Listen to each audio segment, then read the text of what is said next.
Lush, and I'm here in the Hub Culture Pavilion in Davos, once again with Peter Lacy, Managing Director, Accenture Strategy. We're at the World Economic Forum. Circular economy, huge issue. Tell me a little bit about that. Well, I think the circular economy is something that has become much more prominent in recent years, I think in the business community in general, but also particularly here at Davos. And so you've seen progressively more and more slots on the agenda, more and more businesses engaged in discussing it.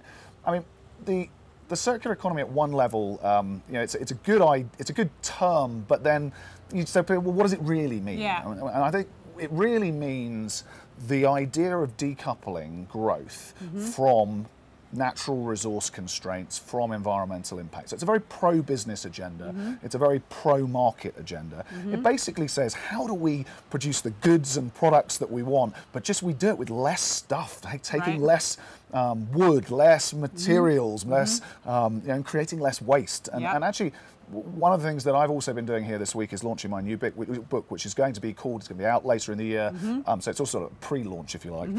It's going to be called Waste to Wealth. Okay. And that's really the concept that we're trying to get across. This is the idea, not waste in a rubbish sense, but all this wasted opportunity, wasted resources, wasted productivity of not thinking more about how we can create a circular economy. So give me some examples of where you see waste to wealth. I think, so here's a great example, Caterpillar. So Caterpillar is an example of where they have, you know, as you know, they have high quality, highly intensive, capital intensive equipment like bulldozers, like all sorts of building maintenance and mining equipment.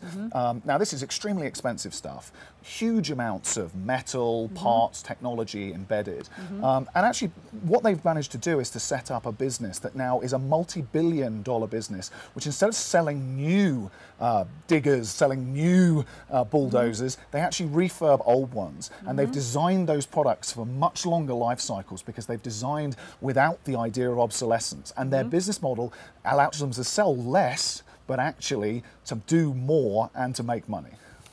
That's fascinating. I was talking to Andy Zimmerman from Frog Design. In fact, he's looking at food waste and redesigning packages in supermarkets so that actually there's less waste there.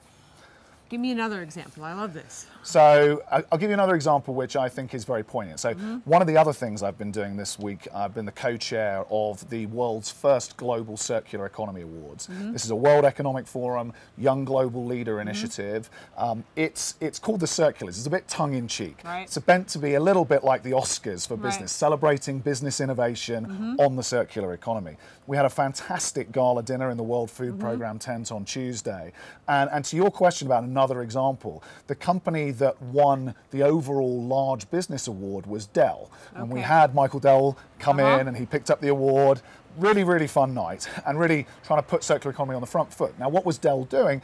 Dell has got an extraordinary process in place to use post-consumer use plastics, to recycle them and to use them in the computers.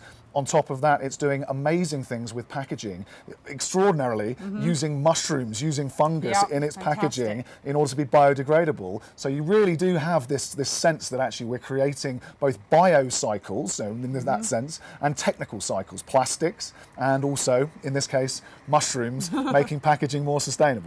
Peter, thank you so much for stopping by the Hub Culture Pavilion in Davos. It's always a pleasure, and I'm Edie Lush.